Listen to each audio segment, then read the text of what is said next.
Well, first I want to welcome everyone to the Academy of Applied Myofunctional Sciences. This is our 5th Congress. We did a quick pivot, we put it online, and it's been a phenomenal success, really because of you and the people who are here contributing to the ideas. I just cannot tell you how remarkable your contributions have been. We've gotten so much feedback and support of just cheering, and it's really because of our speakers. And so I'm indebted, and we all are, to the knowledge exchange that's happening over this month and beyond. So with that, I'm going to pass it over to Eyal Boatser and Michelle Emanuel. Eyal and Michelle, you are the moderators, so welcome. And Eyal, go for it. Hi, everyone. So good to see you guys. So good to see you, really. I wish we could meet in person. And I really am honored to be among this group of people. And I do want to say that we should hopefully manage to get some kind of a white paper out of this meeting that will help in educating the next generations of dental and medical students and maybe other professions. Unlike what we have gone through, none of us, I think, learned anything about what we know now from the formal education. And thanks to everybody's work here, we are getting the words a little bit forward. I want to start first with introducing Roberta. And Roberta, I know if you need any help with the English, then Mark is right here to help. So thank you very much for all the great research that you've done so far. And please, the stage is yours. I will take a moment to introduce Roberta. I had the good fortune of meeting her 10 years ago when she was starting her PhD. And she was going to do a validated frenulum inspection protocol for infants. And we were sitting around, Rainey Marquezan, Hilton Justino, Adriana Tessatori at a myofunctional therapy conference in Brazil. And it was so exciting hearing her story and her ambition and dream and sitting around while this scheme was put together to lobby for frenulum inspection laws, because you could create a validated tool, but unless you have enforcement for using it, how are you going to get all the hospitals, the nurse practitioners, the OBGYNs, you know, to use one? You've got a great tool. They're so busy. They have so much on their plate, so much triage. And then to come up with a program where, just to give a little background, so Roberta's tool went on a journey, and it's a long story, but there's a 300-page roadmap, which I'm happy to help share. And I think I've spoken on this in dozens of countries around the world. And they, in Brazil, passed 18 laws requiring frenulum inspection at birth, starting with her home city of Brotas, where the first law in the world requiring this for newborns was passed in 2012. And on its way to being signed into federal law by the president of Brazil, becoming federal law in January of 2015. So just such a rapid tour de force. And I mentioned previously, we had a forum on reimagining the first 1,000 days of life. And I spoke on behalf of Roberta, whose internet crashed. The Pediatric Medical Association in Brazil tried to reverse this law or lobby to have it taken off, saying, oh, it's too much trouble. We don't really need it. It's a lot of hassle. And they were shot down because there's so much great data coming out of Brazil. So I want to thank you, Roberta. Si quieres, posso falar em português e eu vou traduzir. Hello, everyone. I don't speak English very well. So Mark will help me. Mark, please help me. Tudo bem. Vou falar do que eu sinto de problemas em relação ao frênulo lingual. Sim? We're going to talk about, problems around, restricted altered lingual frenulum. Temos que ter uma definição do que é anquiloglossia, uma definição geral. Todos utilizarem a mesma definição de anquiloglossia. We all have to be clear that it's critical that we come up with the same definition of what ankyloglossia is, what tongue tie is, because there's so many people who are all over the place. Esse é o primeiro ponto. Segundo, todos que avaliam, nós deveríamos ter um protocolo onde os pesquisadores de frênulo lingual utilizassem o mesmo protocolo, para que possamos ter estudos multicêntricos. Second point is that really to make advances in medicine, we have to have multi-centered studies, and we have to use, the same validated tools. We have to have high levels of science using scientifically validated tools so we can all agree on what measurements we're going for. Eu sei que Yale, Cat utilizam meu protocolo, por exemplo. Mas poderíamos pensar num protocolo, o meu já é validado, né? Mas poderíamos pensar talvez num protocolo para crianças, adultos, e que todos avaliassem da mesma maneira, da mesma forma. Talvez sair deste grupo, que todos estudam frênulo, talvez pensarmos num protocolo para crianças maiores, para jovens, adultos. So a critical thing to consider is that we have to consider the population and the function. Little babies are going to be different than older, infants or even children or adults. And, we can't apply the same kind of yardstick or measurements. We need to have tools specific for specific populations and also make sure that these tools are validated. E o mais importante de tudo é que eu acredito que a AMS tenha uma força muito grande para produzir um documento científico com parecer sobre frênulo lingual, a importância da avaliação e do tratamento, da cirurgia das alterações. Eu acho que a AMS tem um papel fundamental nisso e que tem força para produzir esse documento. So she wanted to give her wholehearted support for an effort that is underway by the AAMS, and she appreciates tremendously the work of the AAMS over the years for scientific advancement. But this effort for creating a white paper to examine and evaluate the science around evaluation, around tissues, and the need for standards of care around evaluation, and also, something which is not really been touched upon, surgery is absolutely critical, because really, I think the implication in what she was saying is that we still don't have any, while we have some early, tools that have been validated. And for instance, she knows that Ayal uses her tool, the Martinelli tool, but having a standard in multi-centered studies is really critical to have science so we can advance our collective knowledge and treatment, because treatment is really dependent upon this. And really, the key point that she wanted to make was that we need to begin to have surgical standards of care, because they don't exist, and this is really essential. Sim, e temos pessoas de ponta hoje na AMS. Nick Mills fez um estudo maravilhoso de anatomia. Então, temos subsídios.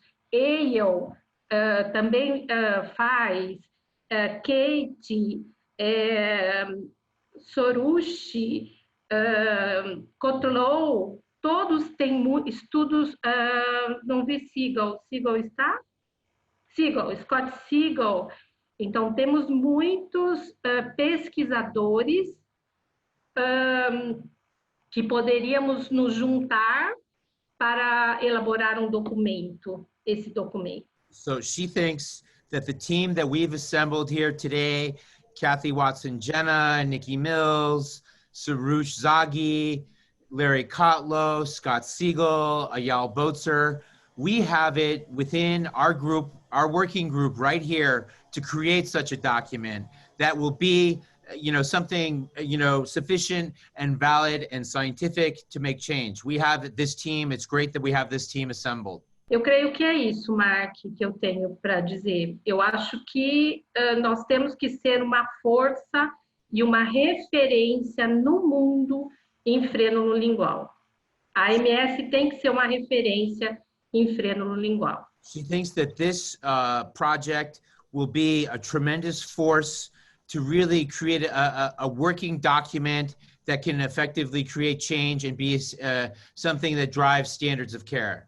And she greatly appreciates the work of the AMS and this team. E em Brasil temos condições de fazer pesquisas consistentes, porque temos muitos hospitais que já fazem a avaliação do frênulo.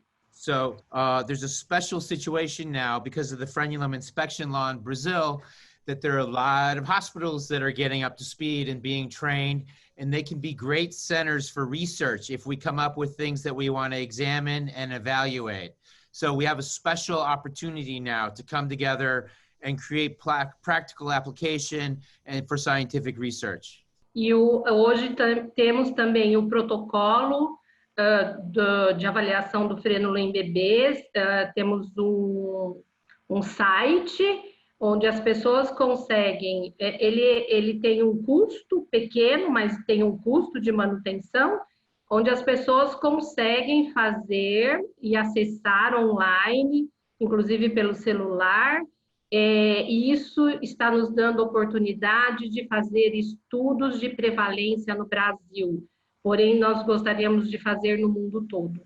So she thinks that with technology, medical technology, HIPAA compliant technology, such as it is, we have a great opportunity to use online data gathering tools and research databases in order to expedite our work and discovery and knowledge. And for instance, they have taken her tool for infants and created an online tool, which also, is, easy to use, has an app, can even be in a phone. So, she wanted to emphasize that we can come together and utilize technology to speed our advancement. Thank you so much, Roberta Martinelli. We are so appreciative. Ayal, I'm going to pass it back to you to introduce the rest of our panelists. Muito obrigado, Roberta. Thank you very much, everyone. Thank you. Thank you very much. Thank you very much. This is my co-chair of the meeting, Michelle Emmanuel. Please, Michelle. Thank you. I'm so happy to be here. I'm an occupational therapist and so glad to be a part of this amazing reimagined Congress. I want to introduce someone now who we'd love to hear her thoughts, who is Nikki Mills. Hi, thanks very much. And it's a great honor to be involved in this forum and with all of these amazing people whose work I've followed over a very long time. And I've had the pleasure of meeting quite a few people over the years. So when we talk about what the problem is, from my perspective, I come from a clinical background as a pediatric otolaryngologist, but also I have a very specific interest in anatomy and in functional anatomy. And I think one of the problems with the lingual frenulum is that there's a lot of misunderstanding about the structure of the frenulum, and I think it's not a true midline structure. The research that I've done has shown that, and I think a lot of concepts about the frenulum as a problem functionally is based on that understanding, which is not correct. So I think that's the first thing. I think the other thing is that a lot of people have started looking at the lingual frenulum and labeling the frenulum as a tongue tie. And I think lingual frenulum is a normal part of our anatomy, and we all know, everybody here knows that it can cause limitation of tongue movement and can cause functional problems. We all understand that. But everybody in the world doesn't have an ankylosing and have problems with function and limitation of movement. And so I think we have to go back to the stance that having a lingual frenulum is normal, and it is normal anatomy. It's not a true midline structure. And then we have to go to the point of understanding when the lingual frenulum is causing problems and come from the stance of normal and us trying to understand and define when it's abnormal and when intervention of some kind is warranted. So if we understand that the morphology or the appearance of the lingual frenulum is a spectrum, and that ankyloglossia is not a discrete abnormality, and then it becomes the clinician's job to understand where on that spectrum the variation of morphology is causing functional problems for an individual. And I think with extremes of anatomical variation, you know, when the tip of the frenulum is attached to the inner surface of the mandible and they can't move the anterior tongue at all, that's an easy diagnosis. But it's when it's more subtle that it's more problematic. So I think we just need to really understand that variations of morphology are on a spectrum. And I think from the point of view of thinking about solutions, I think we need to really, from a biomechanical perspective, understand and do research looking at how specific variations in morphology impact function, and think about and understand tongue function as being very task specific. So understanding how different variations in morphology may affect different tasks in different ways, for example, breastfeeding or speech or chewing or dental hygiene and clearing debris from the teeth. So I think we need to do more research. We need to understand more to be able to understand more clearly when intervention is warranted. And I guess the question also is really understanding there is potential for harm with intervention. So we need to not be doing interventions on normal lingual frenulums or on frenulums that aren't creating problems for an individual, because the interventions do have potential for harm, particularly surgical interventions, obviously. That's all. Thank you so much, Nikki. Thank you so much for giving us the actual anatomical and histological background of what we are doing. For us surgeons, I think it's not a surprise, the fact that it is not a discrete structure, but it's fascia, because this is what we are dealing with. And the next stage is the function. And I want to introduce Kathy Jenna, my dear friend that taught me so much all about the issue of breastfeeding. And Kathy, please join us. Thank you, Eyal. It's a privilege to be here, and I'm very, very impressed to go after Nikki and Roberta. You guys have both done so much to help us with our understanding. I am going to share my screen very briefly. I just have 2 slides to show. So what I think we really need to know is how ankyloglossia, how different variations of the lingual frenulum affect baby's tongue function. Our group has been working on looking at the biomechanics of feeding, particularly the organization of tongue movements in space and time during breastfeeding using ultrasound in babies with tongue tie, babies with torticollis, babies with other feeding difficulties. One of my missions is to try to figure out, when does a baby really have a tongue tie that requires treatment? When are alternate treatments helpful? And when is it something that is musculoskeletal or maybe fascial that can be approached with a non-surgical treatment? So this is what I'm hoping that we can put out a call for more research on. But I love how Nikki's information dovetails with what we see clinically. So, you know, when the floor of the mouth is relaxed, we see just the mucosa and the fascia sit nicely. If the mucosa is tight to the front of the tongue or the front of the gum, we can see just this little thin band. If it's fascia that's very tight, we'll see that after we snip that thin band, there's something else behind that's compacted. And when the muscle is more, the genioglossus muscle is a little more anterior or a little more prominent, we will see that. What we were calling a posterior tongue tie or a submucosal tongue tie is when the fascia is tight, but the mucosa just kind of drapes over it. So we've got more mucosa than fascia.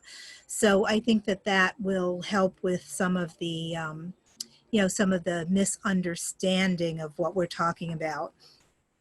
And I'd also like to bring up a major confounder, which is torticollis. Torticollis is when we have a tight sternocleidomastoid muscle and babies have a tilt toward the affected side and rotation away from the affected side. We also have many, many facial asymmetries. So we have a shorter mandible on one side. We have jaw deviation, usually away from the affected side when the baby opens the mouth. We have asymmetries of the nose, we have asymmetries of the ears, and asymmetries of tongue mobility. So generally there is less elevation and lateralization to the affected side, which would be this side here, and we have more tightness of the floor of the mouth on the affected side.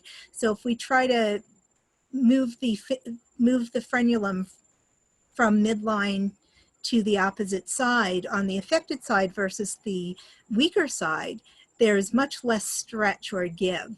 So I've been experimenting with just some gentle stretching of the floor of the mouth. And Eyal has a little device, I have no financial interest in this, that's like a soft groove director called the Liper. And he's looking at elevating the tongue to, again, stretch that tissue.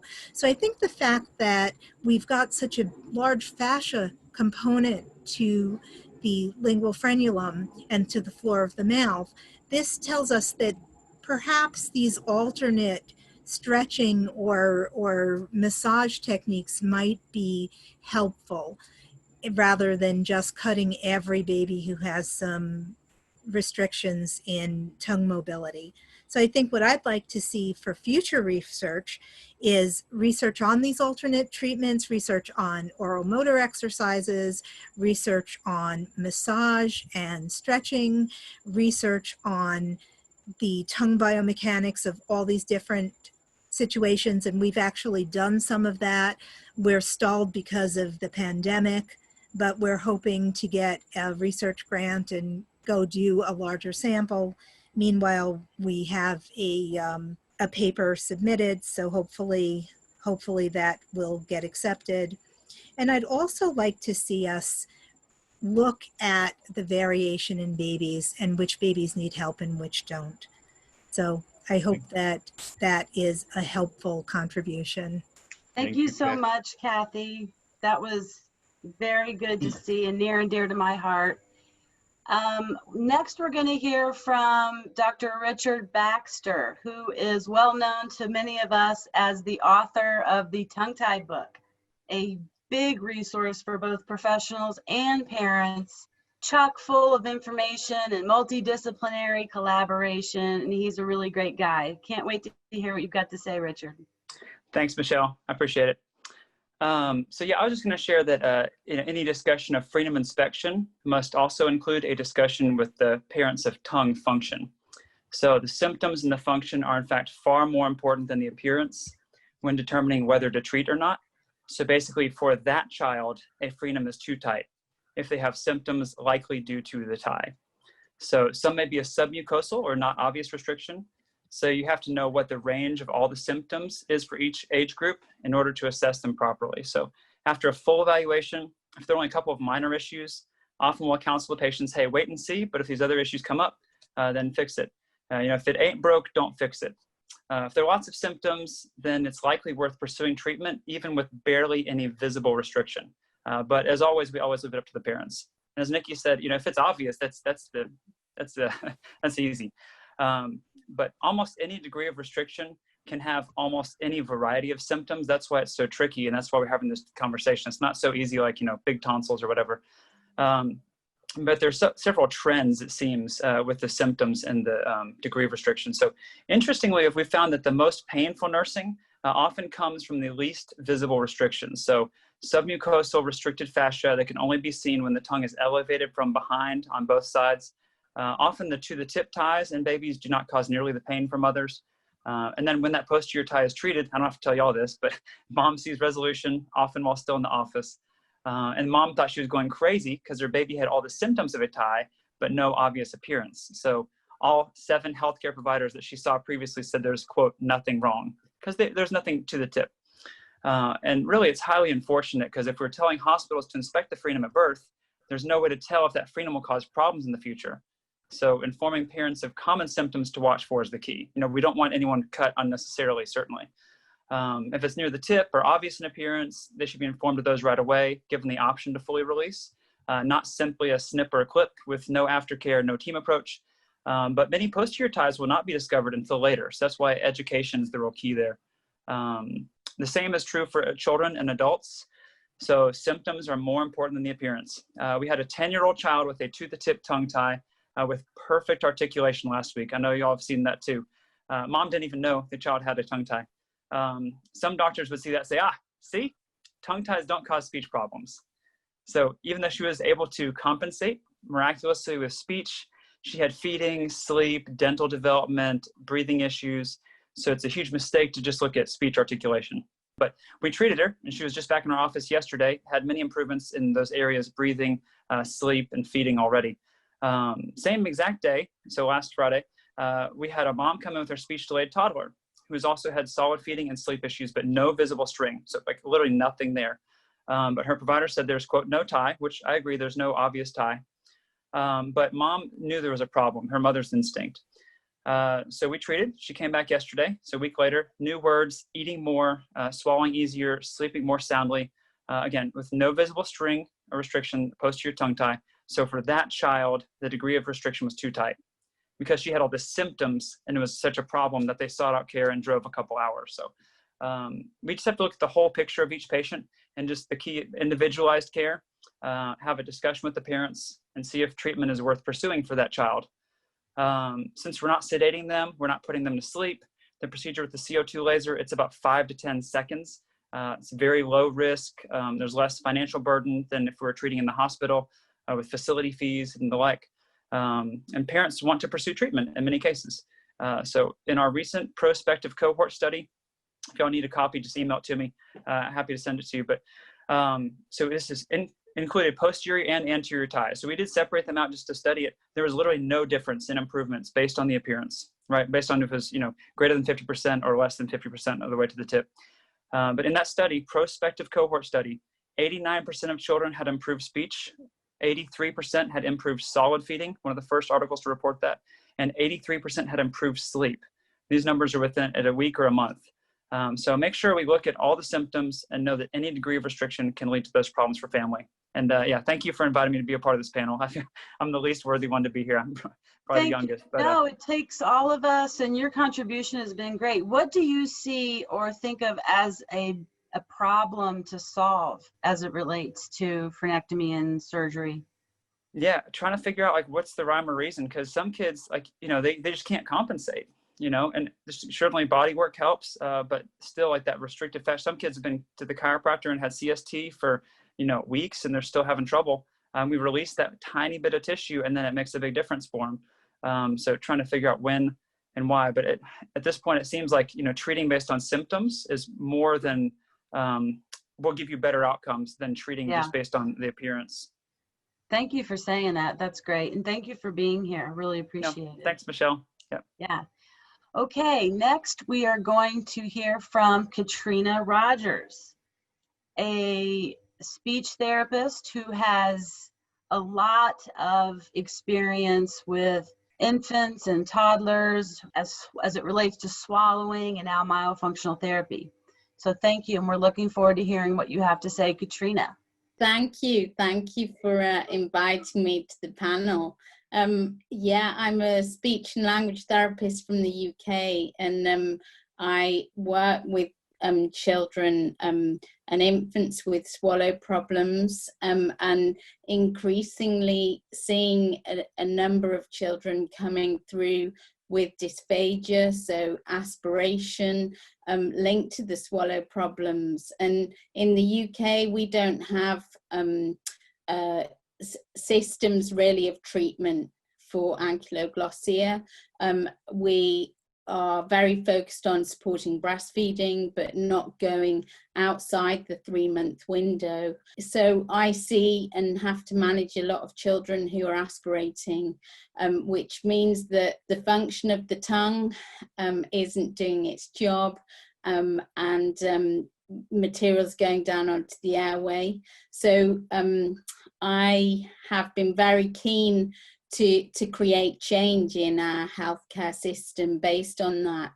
But again, I think that it's really important, and just looking and talking with everybody and doing work to really have agreement on the fact actually that tongue tie exists, you know. And I meet very excellent clinical professionals who disregard tongue tie.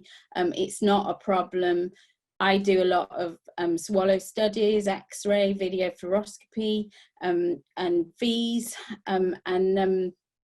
we see the aspiration and the issue, and where the tongue base doesn't, the palatoglossal seal isn't there, the tongue base retraction isn't there, and then pursuing that treatment creates magnificent change. And I think that to have a collection of standards of care, standards of practice, and also to have the aftercare that that is demonstrated to show that works and that's needed, is critical. Is critical to support children. And on my caseload, I see children with dysphagia, where swallow is an issue that's ever increasing, and it's linked to tongue tie. So what do you think part of the solution is? Well, I think that education is key, and I think that meeting parents, so mums who want to breastfeed and who don't have support to breastfeed, so they're then pushed to bottle feeding, is a travesty, and so they're not counted in the statistics really. In that we have services that support breastfeeding mums, but parents get very emotional with a newborn baby where they can't feed, so they'll go any which way to support that baby. And I think that it's having access to the education and the support is key. Having knowledge that if you want to breastfeed, you should have access to that support and that systematic line of approach to support that method of feeding. It can be a lucky dip as to who sees our children, and based on that, people coming with different levels of skills and experience around tongue tie and then not getting the right release. And then you're left with further issues. So thank you so much. You're very welcome. Thanks for including me. We're gonna all go ahead and take it. Thank you very much, Katrina. And our next speaker will be Larry Kotlow, my dear friend. We've gone I know him since 2009. Well, from the first IATP meeting. And every time we meet or speak, I learn so much from you. Please, Larry. Thanks, Eyal, and thanks, Mark, for setting this whole meeting up. most of you up here who, at least in the United States, I've lectured with. I've listened to you speak. Kathy and I spoke in London, I think. So that we're all on the same team, we're all treating the same body.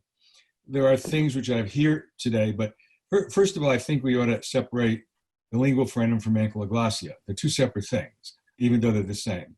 We all do have a lingual frenum, but ankyloglossia means it's tethered and there's a problem, to my way of thinking. Secondly, I'd like to get rid of the term posterior tongue tie, because that's what hangs up all the medical profession. So when people come in and say, my doctor said I have a posterior tie, I say it's really the distal. It's distal to the tip. Every anterior frenum has a posterior component to it.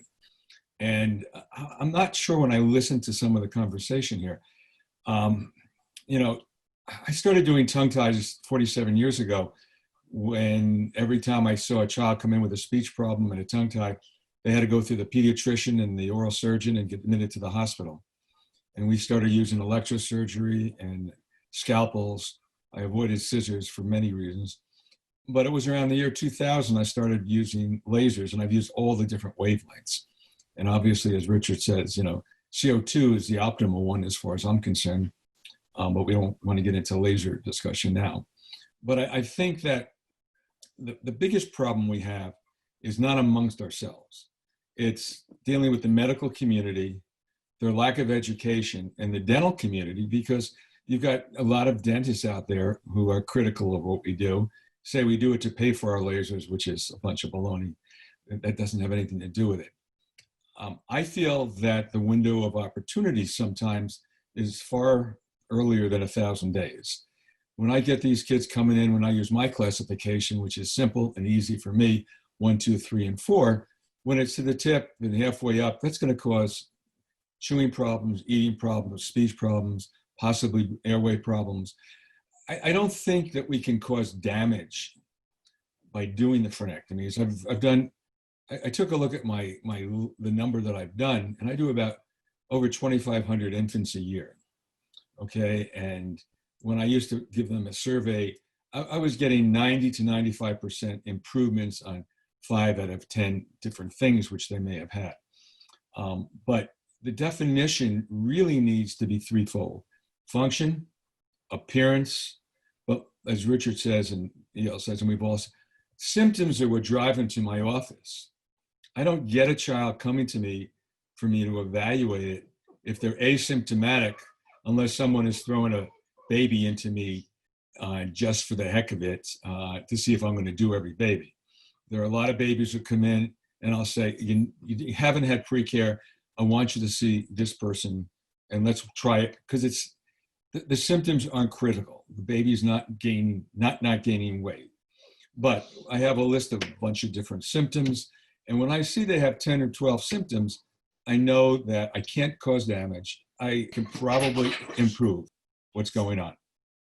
So I'll release most of the babies I see who come into the office, and I do it to the base of the tongue. I don't like to use the word clip either. To me, it's a 4-letter word. Too many ENTs clip tongues, and they don't extend it far enough. And that's why they end up back in my office for me to finish the job. I see so many kids who come in. I have a patient, which really is heartbreaking.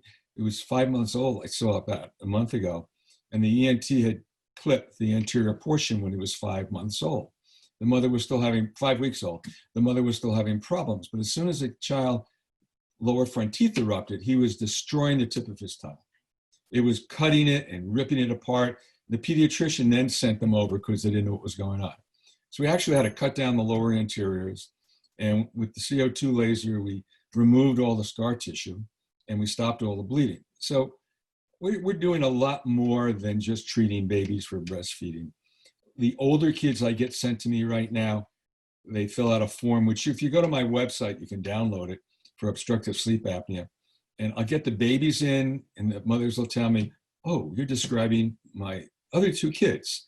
And I love the video finding Connor Deegan, because I let them watch it and it just describes their child. So I think what we need to do is come up with a good definition, which is multifactorial: symptoms, appearance, and function, as well as what the tongue is. It's not a muscle alone. It's like the heart. It's an organ that affects, and you think about it, the whole body system. Women who come in are in postpartum depression because they can't nurse, they can't bond to their baby, their milk supply is going down. So it's affecting the endocrine system. We know it affects the neurologic system and the neuromuscular, the skeletal system, the brain development. The study out in San Francisco, in the first 90 days, the brain is growing at 1% per day.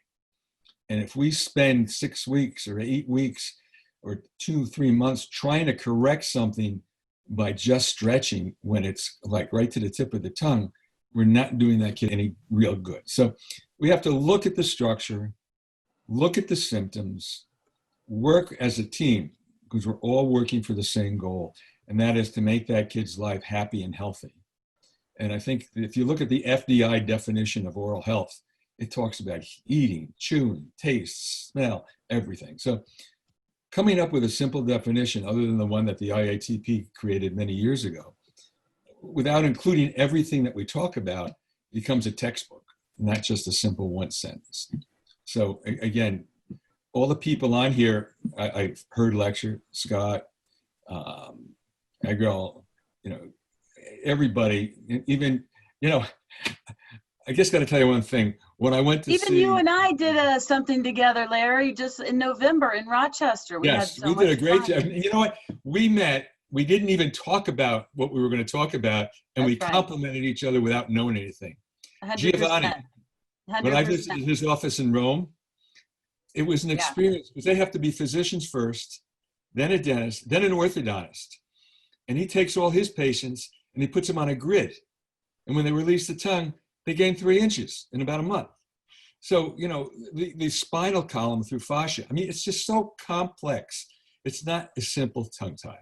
Anyway. Well, and it's really been fun to watch you grow with this, the frenulum surgery, because you are an icon in the surgery world for frenulum release. And just thank you for your words and your time and your amazing, rich experience. Well, I appreciate the confidence. And Scott, the article we did on reflux, when I wrote mine, I couldn't refer to anybody's article. So it took me forever. At least you could use my article as a reference, which helped you out. Anyway, again, I could talk to each of the dentists on here who I've met and tell you stories, but it's been a pleasure meeting everybody. And again, since the year 2000, what I've learned from every one of you, each time I hear you lecture, I learn something new. But anyway. Well, and it's true. Every time I hear you, I learn something new. And I think that's what we're all, have in common here, is that we're all passionate about learning and education and cross-pollination and multidisciplinary collaboration and looking at it beyond just the tongue tie and beyond just it being one thing and it being this complex thing. So thank you so much for being here. We're going to move on to our next doctor, who is Rajiv Agarwal from Phoenix, Arizona, an amazing pediatrician. He's been around in the tongue tie world a long time. He has an amazing practice, which is focused also on looking at function and treating babies using care and as much comfort as possible. So Rajiv, take it away. Thank you so much, Michelle. It's truly an honor to be here with such amazing, great people. I have listened to a lot of you and have really learned a lot. So I will give you, I think I have very little to add from such great speakers already. What I'm going to give you is a perspective from just a general pediatrician. I kind of bridge the gap between a tongue tie provider, as they call us, and a pediatrician. So I will tell you, when I saw what this was about, this series, it said inspection, the first thing. And I was just like, inspection. If we just do inspection, we are going to overtreat, undertreat, all of it. So inspection in my mind is just like, if you start with the alphabet, it's the alphabet, and we have already reached like levels of to become a sentence. Alphabet to a word, to a phrase, to a sentence which makes sense. So inspection is just how you start. Function is where you need to go to.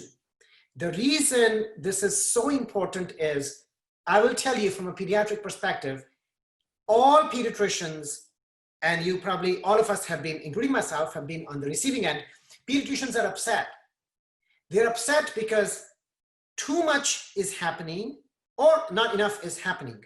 Because I will tell you, from the nursery, I get a 2-day-old and baby is gassy and fussy and seems to have a tongue tie and do the procedure.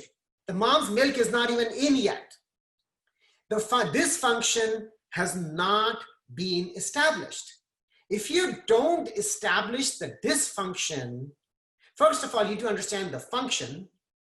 Then what is dysfunction? And as Rich had said earlier, dysfunction is going to change with time. What's the dysfunction of the tongue at 2 days of age is going to be the same as 4 days versus 4 weeks versus 2 months of age. And that has to be understood well. And because this is not happening in the general population amongst pediatricians and a lot of tongue tie providers, there is truly a lot more tongue tie in my mind, which is being done than the pediatricians are comfortable with or they have the knowledge about. Now, Kathy talked about torticollis. I see about 90% of these kids have torticollis. And if you don't take care of that, I'll tell you, you're gonna make some difference, but you're gonna make some not as much difference as you would want.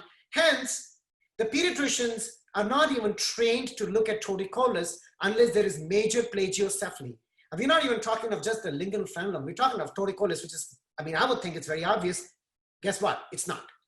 So there's such a whole spectrum which is being missed that if you talk about it without the education the pediatricians need, it's not going to work.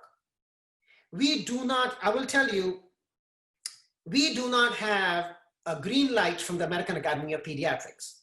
We do not have it. We do not have it from the ABM. And I'm a member of, of all of these. We don't have it from AFP.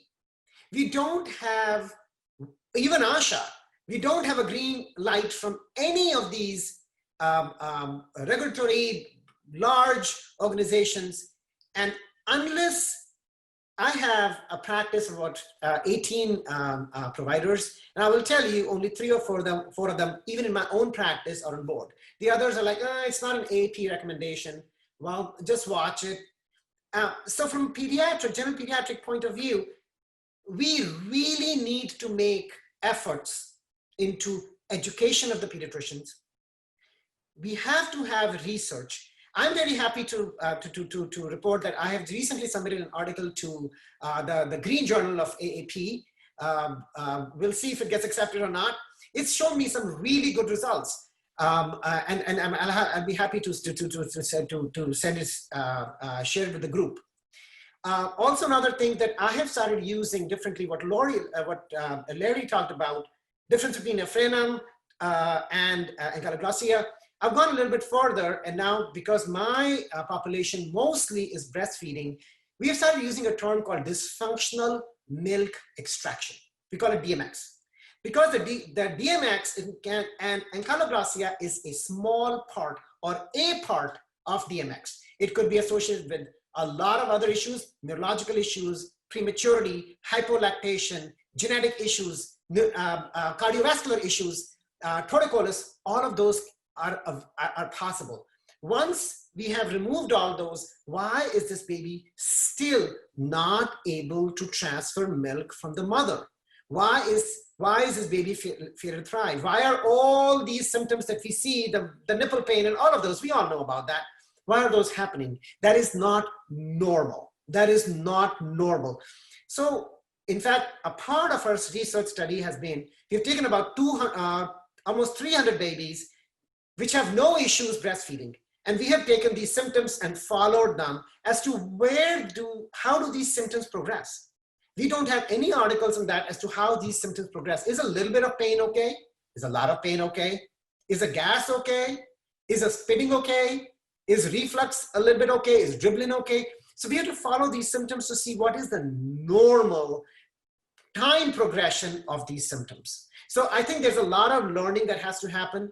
I know I might be going beyond my time a little bit, but Another thing I would tell you is, as much as all of us are on board with tongue ties and we love doing it, we love talking about it, I think a lot of times we do go a little hyperbole, and that really puts off the pediatricians when we say, oh, you do this and this is going to happen, or do you do that or that's going to happen. I've been recently referred a lot of babies, I'm talking of a 5-day-old baby with quote unquote a type 3 tongue tie, breastfeeding fine, because they may have breathing problems. And to talk to mom about this, and then to talk to pediatrician about it, it's just a lot of wasted effort. Can I promise you that's not going to happen? I can't promise you, but am I going to do it for this issue now? I think it's a wasted effort. I think it's a completely wasted effort. We need to keep focused. We need to keep in our lane. I think keeping in our lane is very important. And a lot of us have veered from one lane to the other. Being in the pediatric lane, it is kind of hard for me to kind of bridge over. Another thing I'm going to tell you, one last thing probably, is I think Larry talked about it, is as the general pediatrician sees us, they see us as doing a lot of procedures to make money. We really need to watch out for a very commonly asked question to me is, how many patients that are referred to you, you don't end up doing a procedure on?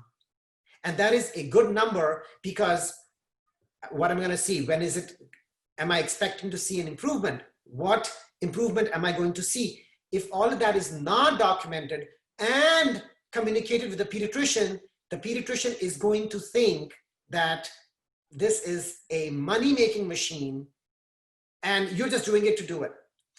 I will tell you one thing. I think I'm going to leave with this last message.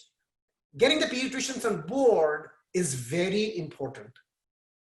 It is very important because ultimately all pediatricians believe that they are the gatekeepers of health for all babies. If they may be lacking in the knowledge here, but they still think of themselves as gatekeepers of health.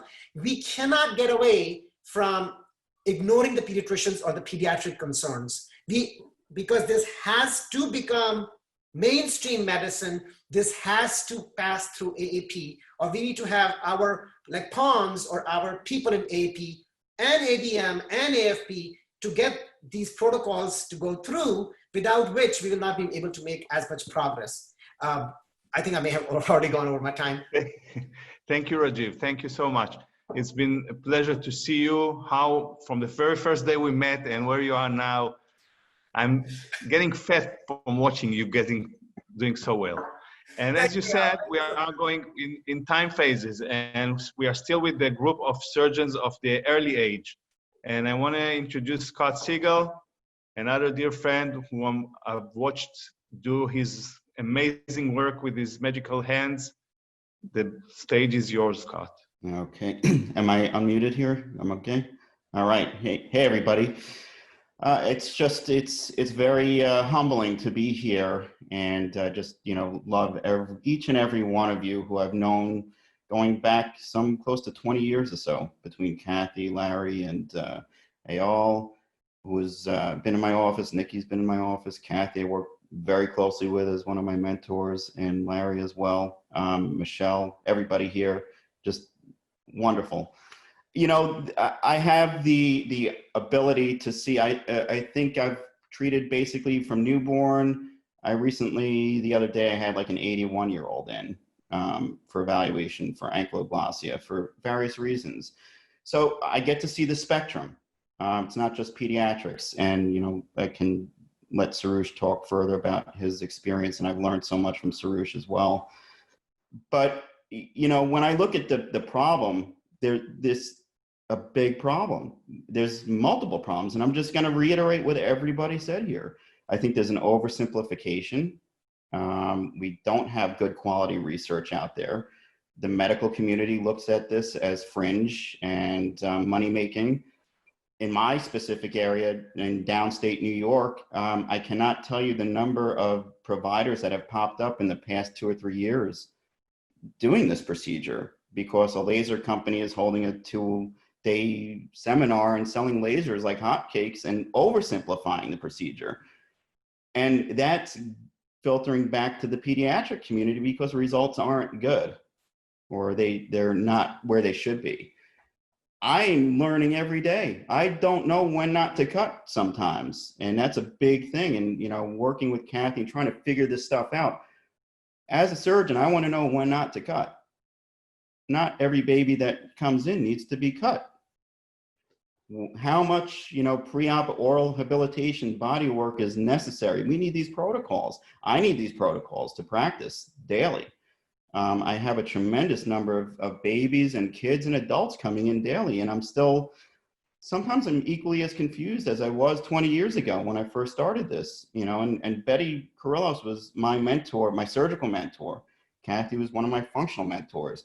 And I wish Betty could be here. I wish Brian Palmer could be here. I wish all these people could see where we are now. We've come so far, but still we're kind of, you know, very early on here. And, you know, looking at the research that's coming out, it's great, but it still doesn't, you know, cut the mustard for what the pediatricians or the medical community is looking at. So, or for, you know, from us.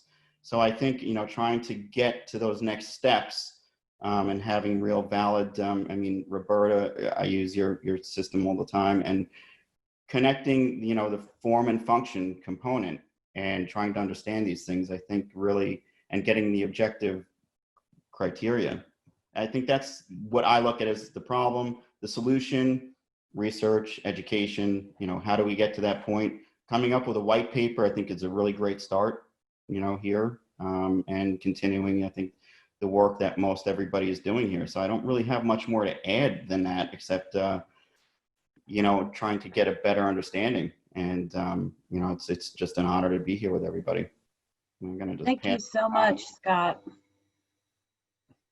Thank you for your time. And I love what you said about trying to have discernment about what babies need to be cut. And, you know, it sounds similar. Many of us are saying some of the same things. We're using different language. Like, you know, my language for that is optimal timing of release. Like, when is it really time for that baby?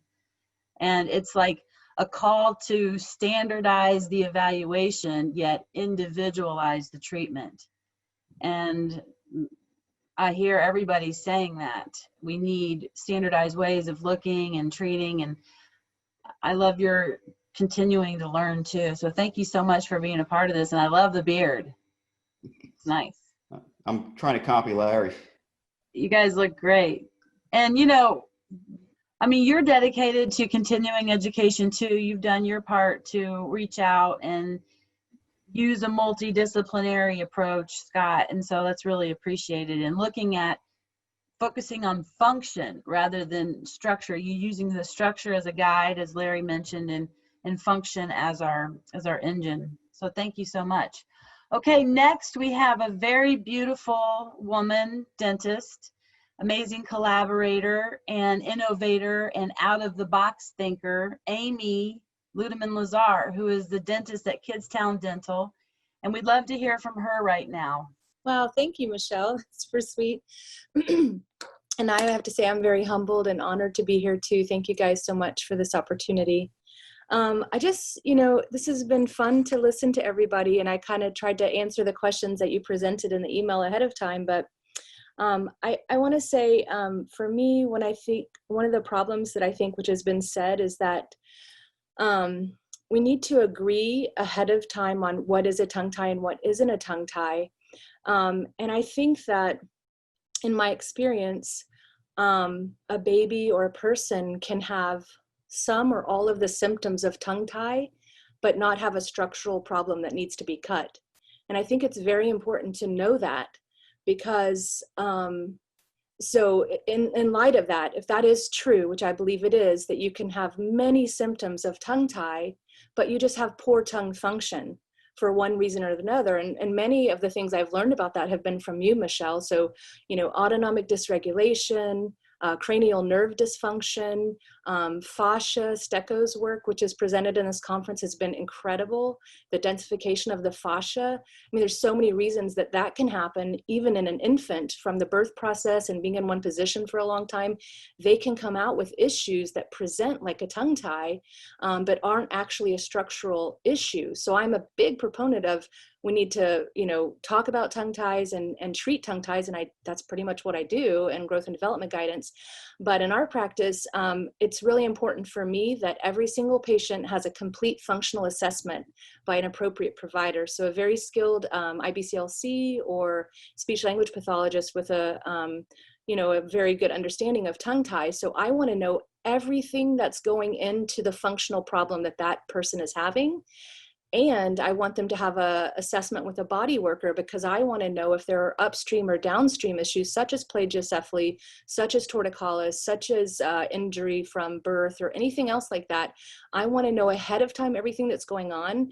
And my gold standard of care is that these things are treated, because I've seen, you know, sometimes a baby just comes into the practice and my lactation consultant, you know, they're having all this terrible pain, but they haven't had great lactation support, and they get a pain-free latch right there, and I haven't touched them.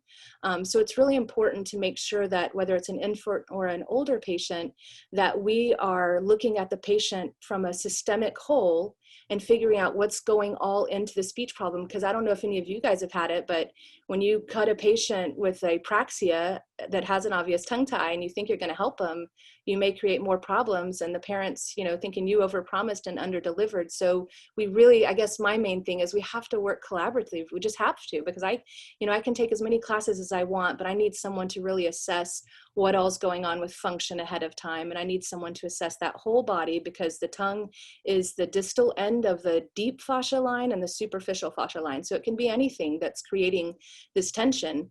And I also want to say another issue that I see, which, you know, I talked about a little bit in my presentations, and it's kind of exciting for me.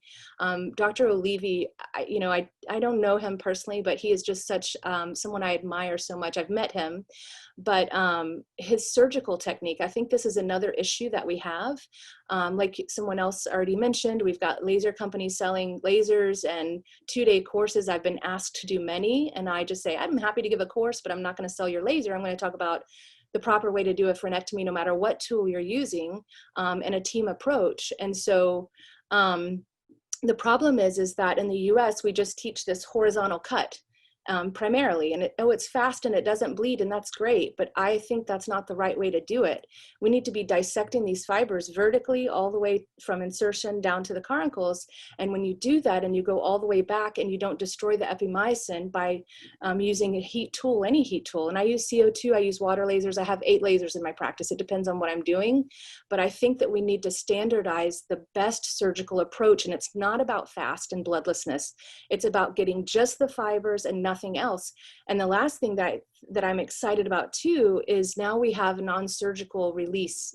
So I've had babies that are having the body work, the functional work, and now with the 1064 laser wavelength, I don't have to diagnose posterior submucosal tongue tie. I can actually release all of that densification of the fascia non-surgically and see the frenum clearly and make a proper diagnosis. Yes, this looks like a structural issue. And that's kind of something that's exciting and, just coming out, Dr. Nordstrom's work. But I think there's a lot of, it's just, you guys are amazing, everyone in this group and in the Congress, and I've learned so much, and it's really exciting. But my concern is just that we're not having a full assessment ahead of time for the kiddos and the patients and the adults, and getting these the other noise out of the picture before we do the surgery. And I think if we did a better job preoperatively of this, we would have a lot less postoperative things to do, and we would have a lot less postoperative. I see a lot of retreats, and we try to do non-surgical breakup of scar tissue, because those retreats, they heal the same or worse, because you didn't identify what was going on that caused them to heal that way in the first place. So sorry I talked too much. That's so deep and so rich, and thank you so much. We're going to move on because just of time, but I would love to talk for hours with all of you about that. But thank you so much for your contribution and your perspective. Next, we're going to have the man himself, Suruzagi. All right. Thank you guys so much. I just wanted to say that I'm really honored to be here with all of you guys, and just to say how lucky we are for actually this opportunity with COVID to really get experts throughout the country and throughout the world. And what an amazing feat it is for the organizers to really get everyone here so we can all be on the same page and to have these discussions. I also love that we're working towards a white statement, and a lot of the comments that we've heard, starting with Nikki Mills to Baxter and others, and just Amy who spoke right now, talking about structure and function. But I think that one thing that's missing is that it's really easy for us to associate oral dysfunction just with tongue tie. And so I think it's important for all of us to have a differential diagnosis. And when we're talking to our pediatricians, to say that, okay, it could be a tongue tie causing this problem, but here are 4 or 5 other things that often cause other problems. And here's why those are or are not factors in this case. And I think that if we take the time to do that evaluation and take the time to communicate with the pediatricians why one case could be associated with tongue tie versus other cases is not, would allow us to have a lot more success. And the second thing is that we can't assume that surgery is the only answer for all the cases. And so I think it's incumbent on all of us, whether we're therapists or surgeons, to be able to do a differential diagnosis, to be able to communicate that to the patients and providers, and to also explain to them alternatives outside of tongue tie surgery in order to legitimize the field. Thank you. Thank you. Thank you very much, Surush. Enjoy the rest of your vacation. Next, I want to introduce from Barcelona, Ruiz Guzman, whom we've met in one of the meetings, and as a pediatrician, please step up. Hi, and I'm just going to take a moment to introduce Luis as well. So I met Luis a few years ago, and he was really excited because I was able to bridge him a relationship with Irene Marquezan and Roberta Martinelli. And Luis, he's very mild-mannered and humble, but he's also spent time as a leader for the Ministry of Health in Catalonia and looking at public health implications of ankylosing and babies. We're going to hear from someone else from Barcelona in a little bit, but there's been some great work done in Barcelona. And it's important to know he's done thousands of cases and documented them. And he's got tremendous data that I hope he gets more of it out into the world. There's a vast treasure trove of knowledge with his hospital group and his respective teams. So muchísimas gracias, Luis. And if you need any help with translation, I'm here for you. Okay, thanks, Mark. And thanks, AL, to think in me to come with you and to stay with all of you. I would like to thank a lot of people who teach me something. I could say that, thank you, Kathy. When you came to Barcelona, I discovered the posterior tongue tie. Thank you, Lawrence, Kotlow, because I knew how to cut tongue tie with laser. I listened in EATP, it was incredible. Thanks, Diana, because I learned how to trade the tongue tie and the more functional things in a different way. And thank Roberta, because you teach me how to make the diagnosis properly, concrete, and very specifically with Irene Marquezan and so. And thanks, Olivia, Dr. Olivia, to teach to us how to think in the shoulders when I came to Roma, and it was incredible. I learned a lot of things. I am a pediatrician who came from breastfeeding. I'm sorry, I didn't know other things than breastfeeding, and even in breastfeeding, I would like to continue working.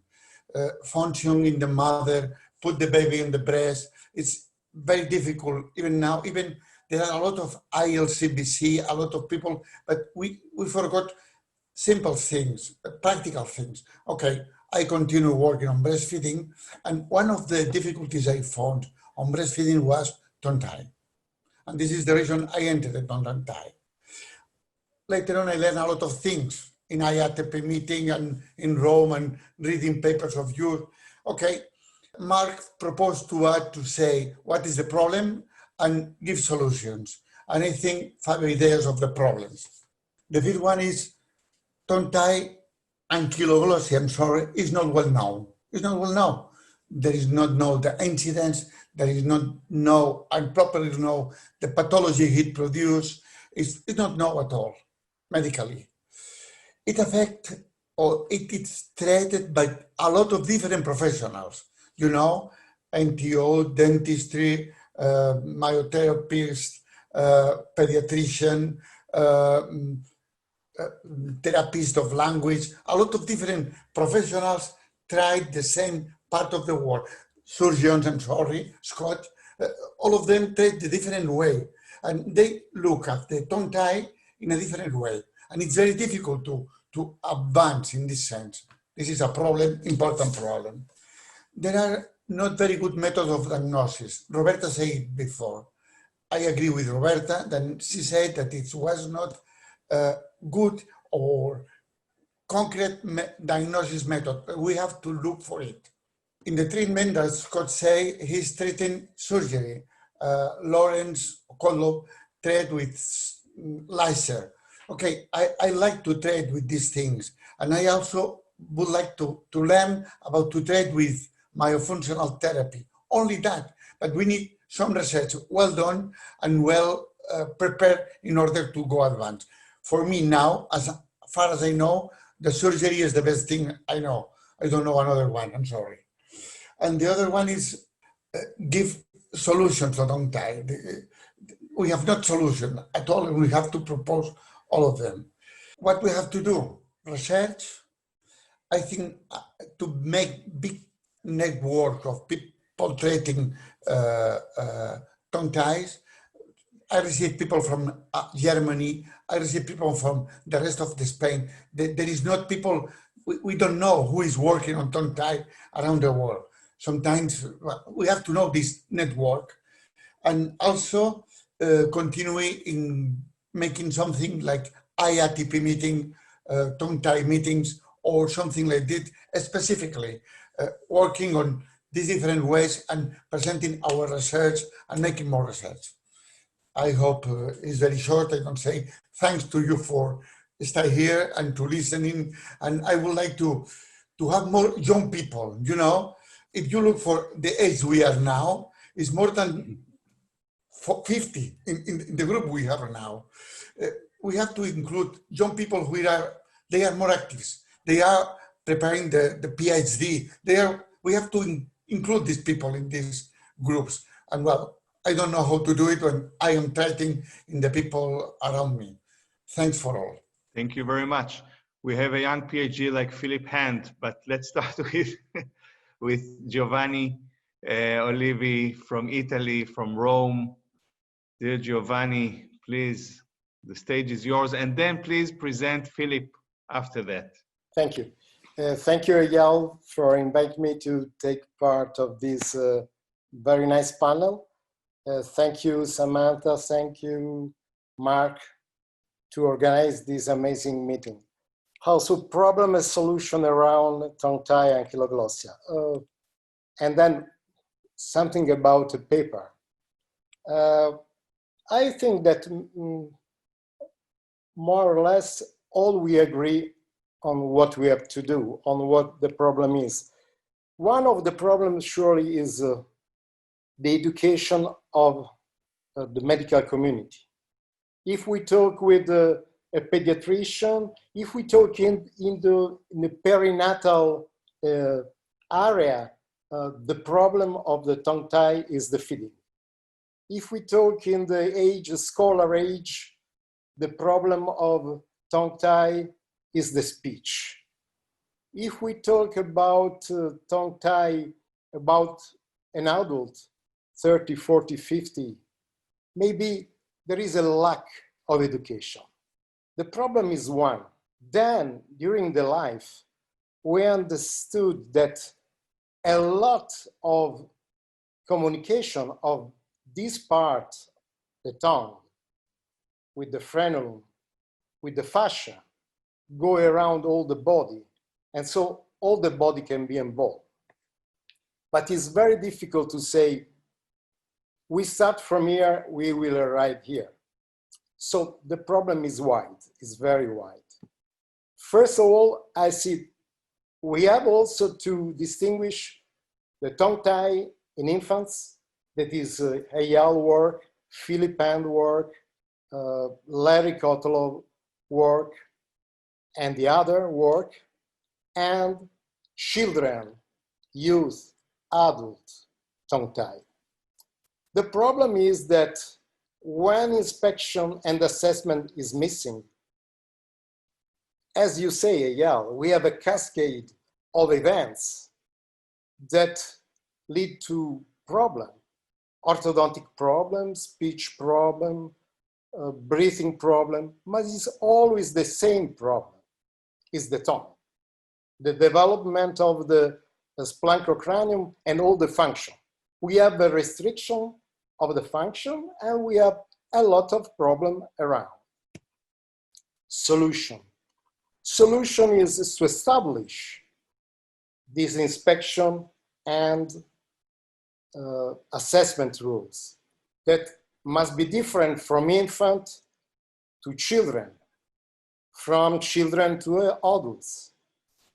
We have to consider, of course, I consider the Irene Marquesan measurement. I consider that for me is a functional measurement.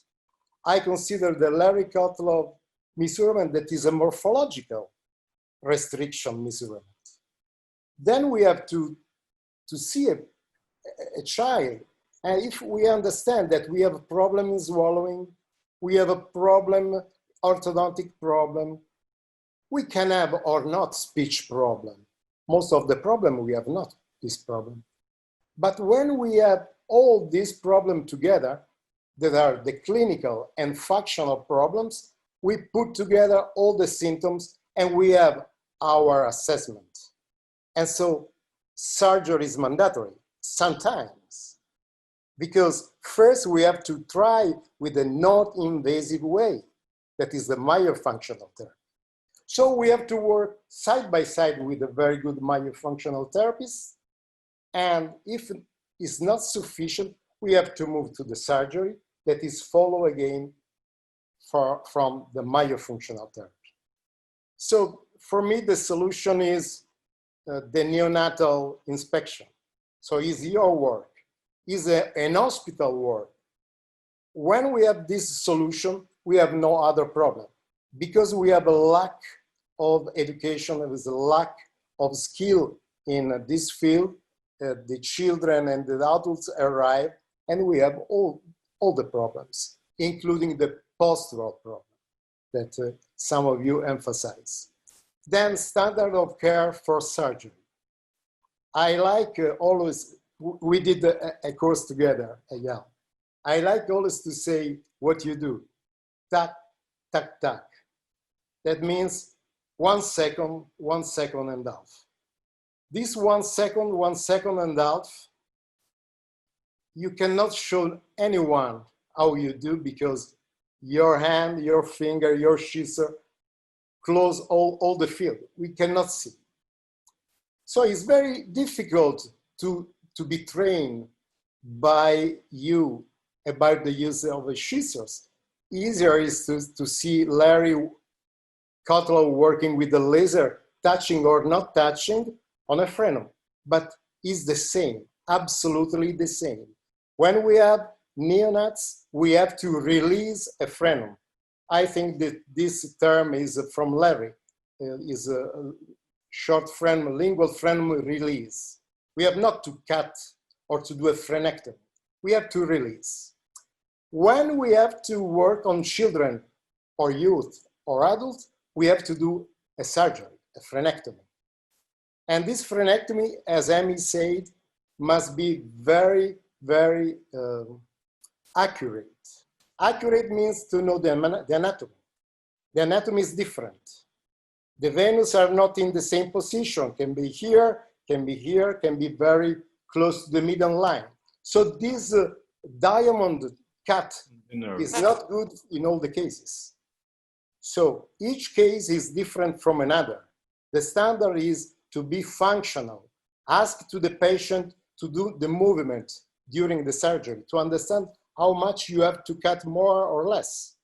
And then we know that the myofunctional therapy will close our surgery, our release. Final consideration about the technique. Laser is easier than scissors. The Suruzagi technique is much more difficult with laser or not. We have to be not invasive. The less we do, the better it is. Important is to cut the fibers, to see the fibers. So use magnification and go and where you can see. Don't go where you don't see, and use a laser that can coagulate to help your work. We have not to make the surgery field bleeding, because it's not the blood the problem. It's not in the vessels. It's in another part of the anatomy.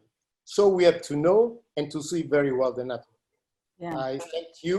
And I will introduce a guy that is not so young to be a student, but I was very honored to have him as my student. He's very skilled with the laser, he's very skilled with the microscope, and work as excellently on the newborn and infants. His name is Philip Hand, he's from Melbourne. Philip, and we are a bit tight on time. I'm sorry about that. We felt like we have the rest of the day and the night, so let's rush it up. Sorry. Well, speaking from Melbourne, of course, I do have the rest of the day, but not on this panel. Lockdown Melbourne, in fact. So thank you very much for the extraordinarily kind invitation. Thank you to my mentor and friend, Giovanni, and so many of the rest of you who I've met and consider friends, especially you, Eyal. We don't just have highly credentialed clinicians and researchers here. We've got forces of nature. Roberta is the person we should all admire the most, because she managed to change a country to make sure that things were done to assess properly what happens with infants. If we had her energy, we'd all be much, much better people. And I know everyone here has lots and lots of energy. In Australia, yes, we have an enormous number of people who are extraordinarily talented, as has been evidenced over the course of this conference. But also, Eyal alluded to the fact that during his talk, that in Australia, we have recently had a consensus statement that shows how extraordinarily conservative the authorities are within Australia. And from my perspective, what we really need for the world, but more particularly my backyard in Australia, is better research. We need more research, better research. And as Roberta said, she has a wonderful, wonderful amount of patients there to do research studies with. I just hope, like fury, that we get a wonderful, wonderful batch of results and data and topics followed up in the next few years within Brazil as well as the rest of the world. From my perspective, everybody else has basically covered the bases. We need to collaborate. We need everyone in this conference. That's been the overriding thing, collaboration. We need to get that information out to the rest of the medical and allied health community to make sure that we can all be treating better. When we're talking about the people who are online for this event, an amazing event, and thank you so much to the organisers for it, we understand what we need to do. We also understand how hard that is, and we feel like we have to change every day because we are collating that information and using it. It's the people who are not doing such things, not listening to Michelle, not listening to our SLPs, our body workers, etc., who are not following through on those things, who are the real worries for the rest of the community here, who are trying their damnedest to get things right. So yes, essentially a white paper needs to standardise evaluation so that yes, we can individualise the treatment. And thank you one and all for being here. Thank you so much. That's amazing. It's so great to have you here with us. Okay, we're going to hear now from Diana. Speaking of speech language pathologists. Hi, thank you, Michelle. Thank you also, Eyal, for moderating the panel. And again, many thanks to Mark, Samantha, and all the team that made this wonderful conference possible. Without a doubt, this Congress marks a before and after. The pandemic has not prevented us from continuing to move forward together. Thank you. For me, Barman is an honor to speak. My English level is middle. Well, there is no doubt that there are significant public health consequences for not addressing tongue tie. Among the various alterations, it is clear that the altered lingual frenulum is an impediment to all the function of the stomatognatic system, including breathing and also during sleep. The tongue as a respiratory organ, during these days, some colleagues have spoken of the importance of understanding this. I love it. Others have highlighted a fundamental premise that speech therapists specializing in myofunctional therapy are very clear for a long time: the correct oral resting posture. In sleep medicine, where I work, we receive adult patients with short lingual frenulum or with anterior fixation that prevents free movement and also the proper posture at rest. But no one had ever told they before that this alteration caused so many dysfunctions and that it had a solution. It is incredible that there are adults with obstructive sleep apneas who are instructed to use, for example, a CPAP or use mandibular advancing device, but the anterior lingual frenulum had not been detected before defining the treatment. In these three cases, as an example, we observed very altered lingual frenulum, and the apnea, hypopnea index is severe. This is a great problem. What is our problem? I think there are several problems. The lack of common interprofessional language is the first problem. Then, speech therapists are usually the ones who attach the greatest importance to lingual evaluation. Orthodontics are increasingly taking into account the importance of the tongue and the need to evaluate orofacial dysfunctions. But the reality is that most pediatricians, Dr. Ruiz Guzman is an exception. In reality, his work is very, very, very important, but most pediatricians, ENTs, dentists, pulmonologists do not always look at the mobility of the tongue and even less the lingual frenulum. What are the solutions and how to go about them? The effective solutions require detecting and evaluating all the factors, morphological and functional, but before prescribing the most appropriate treatment. It is essential to implement a transdisciplinary teamwork in which all professionals with a specific training have a place. Yeah. In these teams, the use of interdisciplinary protocol is essential to facilitate communication with common codes and to define the appropriate treatment. We currently have interdisciplinary protocols for the detection of myofunctional risk signs. In my presentation on the incidence of altered lingual frenulum in adults, because in this time I speak about adults, but I work a lot with children, with adolescents, after the intervention of the frenulum altered. In this time, I work about this with adults, and I refer to the protocol for the detection of snoring and obstruction sleep apnea in adults. And in my presentation, I explained the benefits of using resources of this type. Yeah. This protocol or similar protocols. to have a common interprofessional code and thus be able to act early.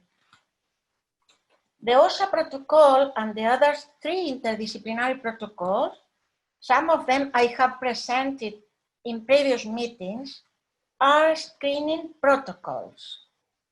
They can be used by different professionals and they facilitate the detection and referral of the patient since they indicate which professional, sometimes more than one, has to carry out the evaluation, the assessment, and the treatment of the different warning signs. What should go into relate white papers?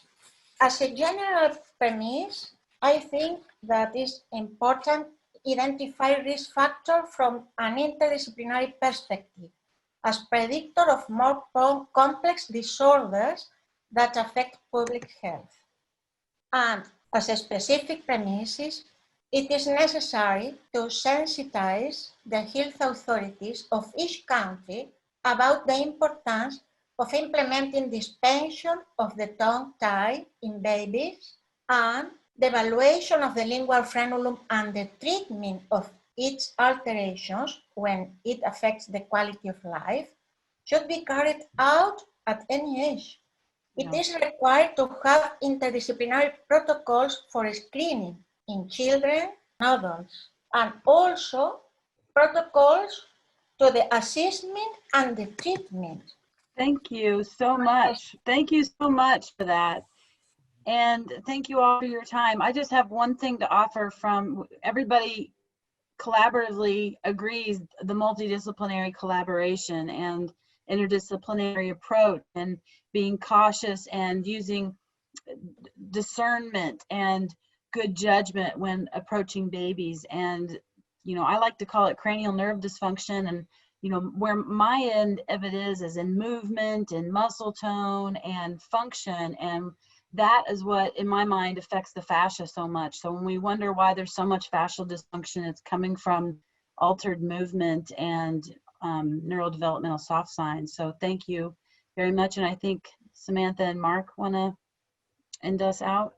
I don't know. Ayal, you want to say goodbye to everyone and I'll say a last word? Yeah, I want to say thank you to everyone. It's been an honor to be here. Thank you, Samantha, and thank you, Mark, for doing this for every one of us, because you're doing an amazing job, and I know that you're not resting the whole day. I know what you're doing, Esther. Thank you very much. Thank you so much. I'm so excited. I just want to say thank you to everyone. Thank you to all the people around the world on YouTube, on Facebook. We're cleaning up some of the public facing forums. So these panels are going to be publicly shared. And we just have started to soft release them.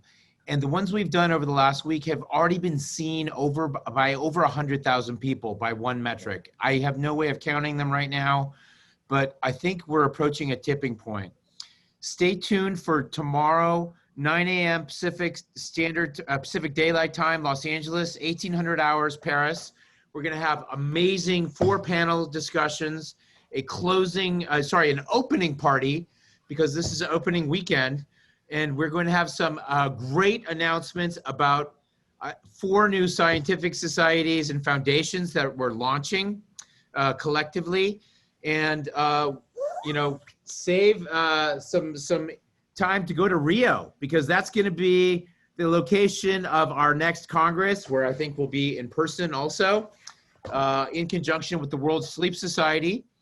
And one of the societies we're founding tomorrow, the International Pediatric the International Pediatric Orthodontic Society, EPOS.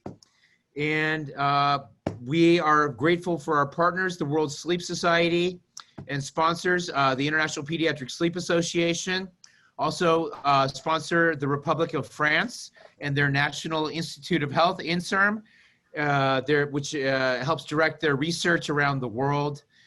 And also the French diplomatic scientific community and the Office of the Scientific Attaché of the French Embassy in Washington, D.C. So thank you very much, everyone. And join us in the Congress. We're going till October 1st for Congress registrants and until December 31st for AAMS members. AAMSinfo.org. Join us. You're all inspiring and wonderful leaders, and out there, as you're listening and commenting, remember tomorrow we're kicking off with craniofacial morphology and the physical body. So we hope you join us here at 9 o'clock in the morning. This is what we're kicking off with tomorrow. It was a perfect segue to talk about the fascial tissue. Thank you, Michelle, and how this interconnected nature of all of these functions impacts the musculoskeletal structure and beyond, as we know. So that will be it for today. And again, to all of you around the world, we adore you. Thank you for being here. You're really moving the needle. Thanks again. Bye-bye. Bye. Thank you.